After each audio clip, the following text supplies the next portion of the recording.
Hi friends, welcome to my channel. இன்றைக்கி வந்து நம்ம சேனலில் மருந்து குழம்பு எப்படி பண்ணுறதுன்னு தான் பார்க்க போகிறோம். இது வந்து ரொம்பவே ஹெல்த்தி. பெற்றவங்களுக்கு இது அடிக்கடி கொடுப்பாங்க. குழந்தை பெற்றவங்க தான் சாப்பிடணும்னு இல்லை, எல்லாருமே மாதத்துக்கு ஒரு டைம் சாப்பிடலாம்.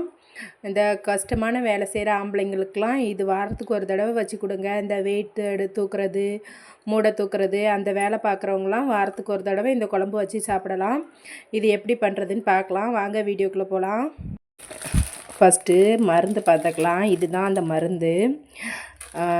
இது வந்து பேர்கால மருந்து சொல்லுவாங்க, இல்லைன்னா அலுப்பு மருந்துன்னு ரெடிமேடாக நாட்டு மருந்து கடைகளில் கிடைக்கும்.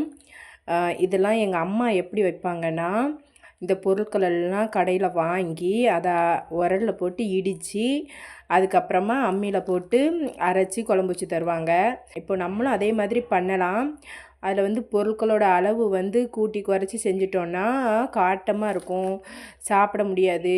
அதனால் அது நல்லா இருக்காரு. அதில் நிறைய இது இருக்குது. அதனால் நான் வந்து என்ன பண்ணியிருக்கேன்னா, நாட்டு மருந்து கடைகளில் இந்த மருந்து வந்து ரெடிமேடாகவே அரைச்சி வச்சுருப்பாங்க.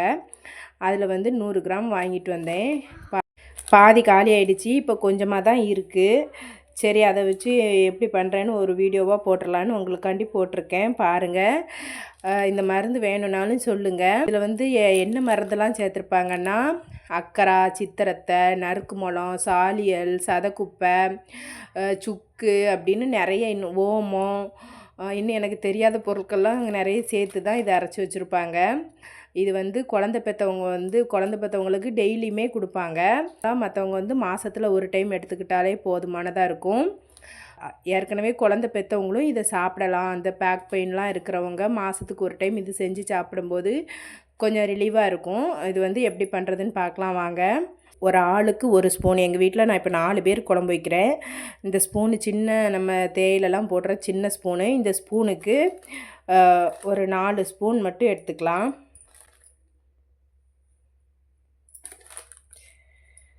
இது வந்து ஒரு நேரத்துக்கு தான். நல்ல குழந்தைங்கள சனிக்கிழமை வந்து எண்ணெய் தேய்ச்சி தலை குளிச்சுட்டு இந்த குழம்பு மதியானம் வச்சு கொடுத்துட்டிங்கன்னா நல்லாயிருக்கும். சுட சுட மதியானம் வீட்டில் இருக்கும்போது பார்த்து செஞ்சு கொடுங்க. நல்ல சுடு சாதத்துக்கு கூட இதை சுட சுட வச்சு கொடுக்கும்போது நல்லா பிடிக்கும் உடம்புல. அதனால் மேக்ஸிமம் சனி ஞாயிறில் வச்சு கொடுங்க. நான் இன்றைக்கி சனிக்கிழமை இது வைக்கிறேன். இதில் வந்து கொஞ்சமாக தண்ணி ஊற்றி கரைச்சி வச்சுக்கிடலாம்.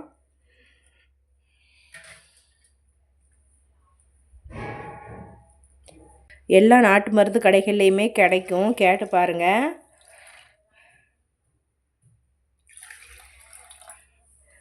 தேவையான அளவு தண்ணி ஊற்றி கரைச்சி வச்சுக்கிட்டோம். இது வந்து உரமாக இருக்கட்டும். வந்து இந்த குழம்பு வந்து முட்டையில் பண்ணலாம், கருவாடில் பண்ணலாம், இல்லைனா வெறுமனையும் பண்ணலாம். கருவாடில் பண்ணும்போது எங்களுக்கு வந்து ரொம்ப பிடிக்கும். அதனால் நான் வந்து இன்றைக்கி கருவாடில் தான் பண்ண போகிறேன். அதனால் கருவாடை ஃபஸ்ட்டு வந்து ஊற வச்சுக்கலாம். இது வந்து பாறை மீன் கருவாடு. முன்னாடியே ஊற வச்சோன்னா அந்த கசடு, உப்பு எல்லாமே போயிடும். ஊற வச்சுக்கிடலாம். கடாயில் நல்லா நல்லெண்ணெய் ஊற்றிக்கோங்க, தாராளமாகவே ஊற்றிக்கோங்க. ஏதாவது காட்டமாக இருந்தால் வந்து நல்லெண்ணெய் சேர்க்கும்போது எடுக்காமல் போயிடும். அதனால் ஆனால் கண்டிப்பாக நல்லெண்ணெய் தான் ஊற்றி செய்யணும். நான் வந்து செக்கில் ஆட்டின நல்லெண்ணெய் எடுத்து வச்சுருக்கேன், போட்டுக்கலாம். தாராளமாகவே நல்லெண்ணெய் ஊற்றிக்கோங்க. மருந்து குழம்புக்கு நல்லது உடம்புக்கு நல்லெண்ணெய். எண்ணெய் வந்து நல்லா காயட்டும். எண்ணெய் வந்து நல்லா காஞ்சிருச்சு. இப்போ கடுகு போட்டு தாளிச்சிக்கலாம். இப்போது இது கூடவே 50 கிராம் அளவுக்கு சின்ன வெங்காயம் உரித்து வச்சுருக்கேன். சின்ன வெங்காயம் தான் சேர்க்கணும், கண்டிப்பாக சின்ன வெங்காயம் தான் சேர்க்கணும். இது கூடவே ஒரு 5-6 பல் பூண்டு சேர்த்துக்கோங்க வாசனைக்காண்டி. அப்புறம் கொஞ்சமாக கருவேப்பிலை சேர்த்துக்கலாம். இது நல்லெண்ணெய்ங்கிறதுனால, நல்லா இப்படி செக்கு நல்லெண்ணெய்ங்கிறனால நம்மள இப்படி நுர வருது, அது ஒன்றும் பிரச்சனை இல்லை. இப்போ பாருங்கள், வெங்காயம்லாம் நல்லா வதங்கிடுச்சு. பூண்டோட வாசனை எல்லாம் நல்லா எண்ணெயில் கலந்து வந்ததுக்கப்புறமா தக்காளி வந்து நல்ல பழுத்த தக்காளி, ஒரு பெரிய சைஸ் தக்காளி ஒன்று நறுக்கி எடுத்து வச்சுக்கோங்க. அதையும் இதில் சேர்த்துடலாம். நம்ம புளிலாம் சேர்க்க மாட்டோம், அதுக்காண்டி தான் சும்மா தக்காளி சேர்க்குறோம். இதெல்லாம் நல்லா வதங்கி வரட்டும். இப்போ கொஞ்சமாக கல் உப்பு சேர்த்துக்கலாம். சேர்த்து நல்லா வதக்கி விடுங்க. தக்காளி நல்லா மசிஞ்சு வரட்டும். இப்போ பாருங்கள், தக்காளி எல்லாமே நல்ல கொலையாக வதங்கிடுச்சு. இப்போ இந்த ஸ்டேஜில் வந்து நம்ம மருந்தை சேர்த்துக்கலாம். ஏற்கனவே கரைச்சி வச்சோம்ல, அந்த மருந்தை இது கூட சேர்த்துக்கலாம்.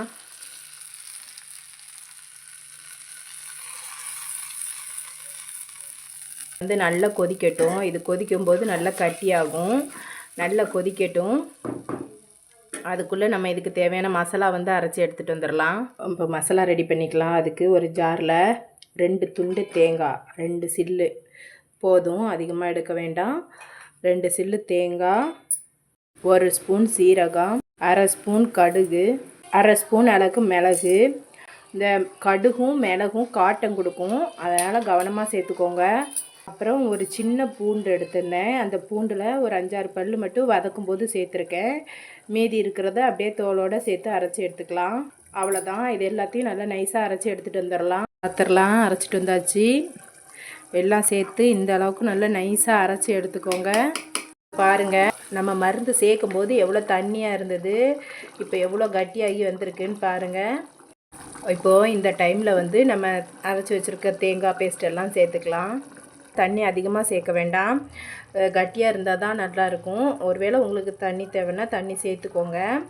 இப்போ இந்த மிக்சியை அலசி அந்த தண்ணியும் சேர்த்துக்கலாம். அந்த தண்ணி மட்டும் சேர்த்துக்கலாம்.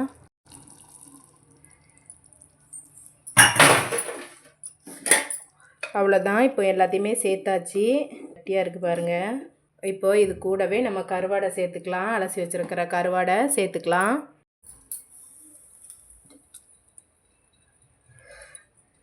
இப்போ இதெல்லாம் சேர்ந்து ஒரு 10 நிமிஷம் நல்லா கொதித்து வரட்டும். அதுக்கப்புறமா நம்ம ஆஃப் பண்ணிக்கலாம். இந்த கருவாடு சேர்த்ததுமே வீடு பூரா வாசனையாக இருக்கும். இந்த கிராமத்துலலாம் குழந்த பெற்றவங்க வீட்டை கிராஸ் பண்ணி போகும்போது இந்த மருந்து ஸ்மெல் அப்படி குப்புன்னு அடிக்கும். அதே மாதிரி இந்த கருவாடு சேர்த்து செய்யும்போது வாசனையாக இருக்கும். கொஞ்சமாக மஞ்சள் பொடி சேர்த்துக்கலாம். அவ்வளோதான், நம்மளோட மருந்து குழம்பு வந்து அருமையாக ரெடி ஆகிடுச்சு. இதை சுட சுட சாதத்தோட செஞ்சு கொடுங்க. குழந்தைங்களுக்கு மாதத்தில் ஒரு தடவை செஞ்சு கொடுக்கலாம். நல்ல பசி எடுக்கும். இது சாப்பிடும்போது நல்ல தெம்பு கிடைக்கும்.